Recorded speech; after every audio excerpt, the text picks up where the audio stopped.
नमस्कार दोस्तों, स्वागत है आपका वीके न्यूज में। खबर जो है वो खालिस्तानी मुद्दे को लेकर लगातार एक और आ रही है। इसमें लंदन में प्रदर्शन किया गया है अमृतपाल के समर्थन में और भारतीय तिरंगे का अपमान करने की कोशिश की गई है।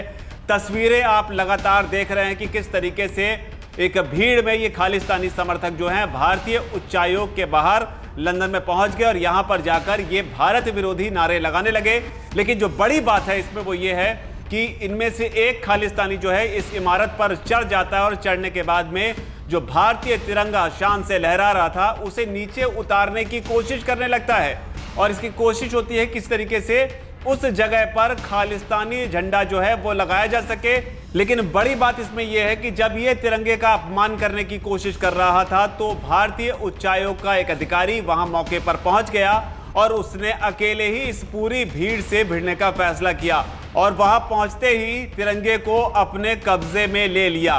तो ये वो तस्वीरें लगातार आप देख रहे हैं। लेकिन इसके बाद में जब ये शख्स इससे पहले जो है चढ़ता है वहां पर तिरंगे को नीचे उतारकर वहां पर तिरंगे का अपमान करने की कोशिश करता है, तो जो भीड़ खालिस्तानी वहां पर मौजूद होती है वो शोर मचाकर नारे लगाकर इस शख्स का हौसला बढ़ा रही होती है। लेकिन जैसे ही भारतीय उच्चायोग का अधिकारी यहां पर पहुंचता है, तिरंगे को अपने कब्जे में लेता है, फिर जाकर कहीं भीड़ का जो हौसला होता है वो ठंडा पड़ता है। इतना ही नहीं, भारतीय उच्चायोग का यह अधिकारी जो है ये खालिस्तानी समर्थक से खालिस्तानी झंडे को छीनकर नीचे फेंक देता है, जिसके बाद में ये डर कर नीचे उतर जाता है। ये शख्स इसे भी झड़क देता है भारतीय उच्चायोग का अधिकारी।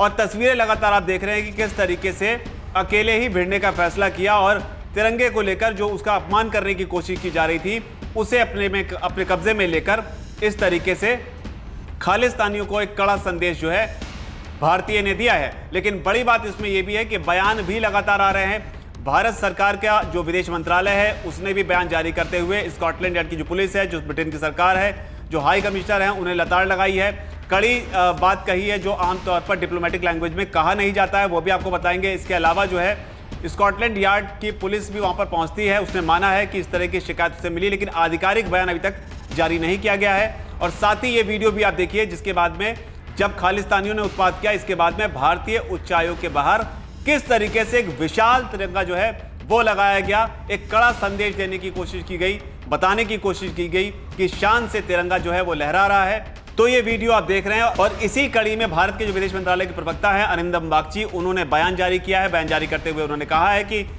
लंदन में भारतीय उच्चायोग के खिलाफ अलगाववादी और चरमपंथी तत्वों द्वारा की गई कार्रवाई पर भारत का कड़ा विरोध जताने के लिए नई दिल्ली में ब्रिटेन की रविवार देर शाम तलब किया गया। ब्रिटेन से सुरक्षा व्यवस्था की गैर मौजूदगी के लिए स्पष्टीकरण की मांग की गई, जिससे ये तत्व उच्चायोग परिसर में दाखिल हुए। विदेश मंत्रालय ने साथ ये भी कहा कि राजनयिक को वियना संधि के तहत ब्रिटेन सरकार के बुनियादी दायित्वों की याद दिलाई गई।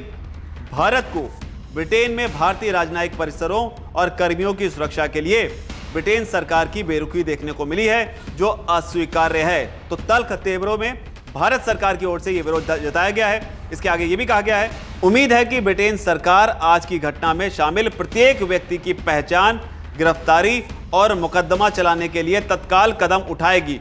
ऐसी घटनाओं की पुनरावृत्ति को रोकने के लिए कड़े कदम उठाएगी। तो ये एमईए का बयान है भारत सरकार की ओर से। इसके अलावा जो है स्कॉटलैंड यार्ड की जो पुलिस है उसने मान लिया है कि इस तरह की घटना हुई है, लेकिन आधिकारिक बयान का उनका इंतजार है क्योंकि लगातार सवाल खड़े हो रहे हैं कि सुरक्षा व्यवस्था में चूक आखिर कैसे हुई। इसके अलावा जो लंदन में जो इंडिया का हाई कमीशन है यानी कि भारतीय उच्चायोग, उसका भी बयान आया है। वहां पर यह कहा गया है कि प्रदर्शनकारियों का प्रयास नाकाम रहा और तिरंगा शान से लहरा रहा है। तो कुल मिलाकर यह अपडेट है कि किस तरीके से जो भी खालिस्तानी समर्थक जिस भी देश में जहां जहां टुकड़ों में मौजूद हैं वो लगातार प्रयास कर रहे हैं दबाव बनाने की, अमृतपाल के समर्थन में अपना प्रदर्शन करने की और भारत के खिलाफ साजिश रचने की। लेकिन भारत सरकार ने साफ कर दिया है कि इस तरह की किसी भी साजिश को टॉलरेट नहीं किया जाएगा। छोटी सी छोटी भी अगर घटना होती है, हालांकि यहां तो तिरंगे का अपमान करने की कोशिश की गई है, लेकिन छोटी से छोटी भी अगर कोई बात होती है तो भारत सरकार तल्ख तेवरों में उसका जवाब देती है। फिलहाल इस रिपोर्ट में इतना ही। आप इस भारतीय के लिए जिसने तिरंगे की शान में अकेले ही मोर्चा संभाल लिया, इस पर आप क्या कहना चाहते हैं? आपकी जो भी राय नीचे कमेंट सेक्शन में उसे आप जरूर लिखें। धन्यवाद। वीके न्यूज, राष्ट्र के नाम।